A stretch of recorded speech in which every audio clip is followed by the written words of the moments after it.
اللهم صل وسلم وبارك على سيدنا محمد مفتاح باب رحمة الله عدد ما في علم الله صلاة وسلاما بدوام ملك الله وعلى آله وأصحابه ومن والاه لا حول ولا قوة إلا بالله.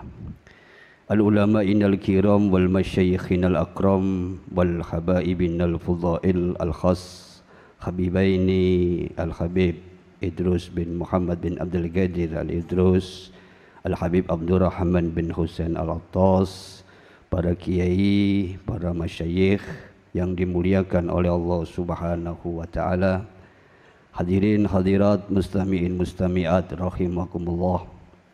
Tiada satu keindahan yang bisa kita harapkan kecuali di dunia kita mampu mencintai Sayyidunal Mahbub Muhammad sallallahu alaihi wasallam dan kelak di akhirat mendapatkan syafaatnya. Seperti satu pesan yang disampaikan oleh beliau sebagai satu nasihat amanah, begitu juga sebagai satu hal yang harus kita lakukan. Beliau pernah mengatakan, akhibullah lima yakhdukum bini'imai. Rasul mengatakan, cintailah Allah Ta'ala karena dialah yang memberikan kenikmatan kepada kalian.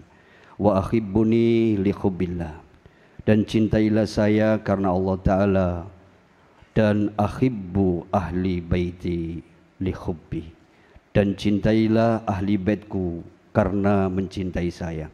Al-hadis rawahu Tirmidzi wal Hakim ani bin Abbas radhiyallahu an. Dari hadis ini merupakan satu pesan bagi Rasulullah, seakan-akan beliau menitipkan ahli baitnya kepada kita, karena cinta Rasulullah sallallahu alaihi wasallam jauh sebelum kita dilahirkan. Min riwayatin, dalam satu riwayat pernah Rasulullah berdiri di makam Baqi al-Gharqad. Beliau berdiri begitu lama sampai sahabat mengira ada sesuatu hal yang terjadi, sehingga begitu lama beliau berdiri. Kemudian sahabat bertanya sambil Rasul mengatakan, aku rindu, aku rindu, aku rindu. Sayyidina Umar bin Khattab mengatakan, ya Rasulullah, tidak cukupkah kami semuanya para sahabat senantiasa berkorban dan siap untuk melayanimu? Apa kata Rasulullah sallallahu alaihi wasallam? Beliau mengatakan, kalian memang sahabatku dan kalian hidup bersama saya. Kalian aku cintai dan kalian pun mencintai saya. Tetapi saya merindukan satu umat yang tidak bertemu dengan saya dan tidak semasa dengan saya. Tetapi cintanya mereka kepada saya seakan-akan melebihi kalian yang bertemu dengan saya. Dan itulah yang aku rindukan nanti kelak bisa bertemu dengan saya di hari kiamat dan di akhirat kelak. Semoga hadis ini atau riwayat ini adalah kitalah umat-umat yang dirindukan oleh Rasulullah sallallahu alaihi wasallam.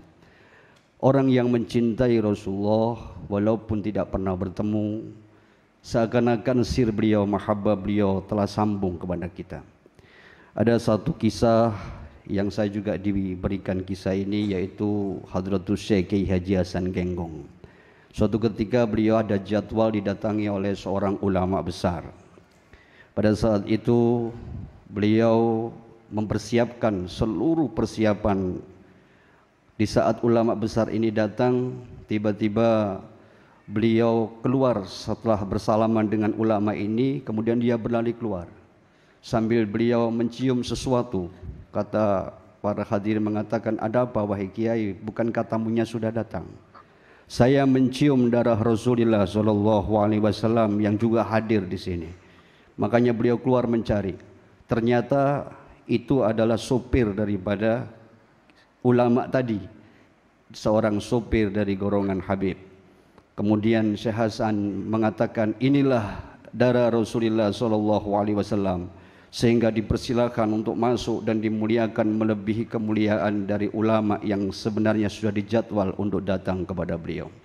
Saya juga mendapatkan satu kisah di mana beliau yang mulia Habib Umar bin Hafid di saat itu, pada saat datang ke Indonesia, beliau meminta jadwal untuk bertemu dengan Syekh Khalil Situbondo, yaitu putra daripada Hadratus Syekh Kiai Haji As'ad Samsul Arifin.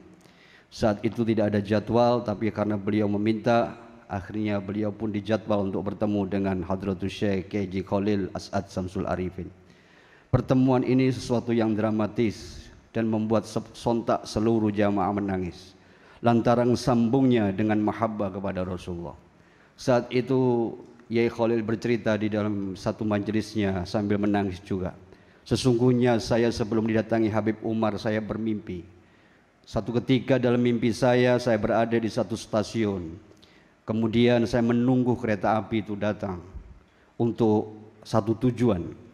Begitu kereta api itu nyampe dan saya masuk dalam kereta api itu, ternyata di dalamnya penuh dengan habaib dan saya tidak mendapatkan tempat duduk. Suatu ketika ada seorang habib yang mempersilakan duduk di sebelahnya. Kami pun duduk dan berbicara, ternyata beliau adalah Habib Umar bin Hafid. Dan begitu pun langsung Habib Umar datang pada saat itu untuk minta ketemu sowan ke pondoknya Yai Khalil. Ternyata beliau juga bermimpi dengan mimpi yang sama. Dan cerita ini saya dapatkan dari Habib Haddar bin Muhdar bin Muhammad bin Ahmad Al-Murdar. Wa'ada alaina min barakatihi wa asrarihi siril Fatihah. Semoga ini menjadikan satu sarana bagi kita untuk senantiasa sambung kepada Rasulullah SAW, sambung kepada Ahlul Bait, sambung kepada Dzurriyyah. Ahlul Bait adalah sesuatu dari sebuah permata yang dititipkan Rasulullah SAW kepada kita. Bagaimana Imam Hanafi saat itu tertarik dengan sebuah tongkat yang mungkin pernah diceritakan oleh Habib Idrus yang dibawa oleh Al-Imam Ja'far Shadiq radhiyallahu an. Sang imam mengatakan ini munfasil, sesuatu yang sambung secara terpisah. Bagaimana dengan mufasil, yaitu saya yang di dalam darah saya ada darah Rasulullah Muhammad sallallahu alaihi wasallam. Seketika itu Imam Abu Hanafi merangkul erat Imam Ja'far Shadiq radhiyallahu an. Kecintaan kita akan mengalami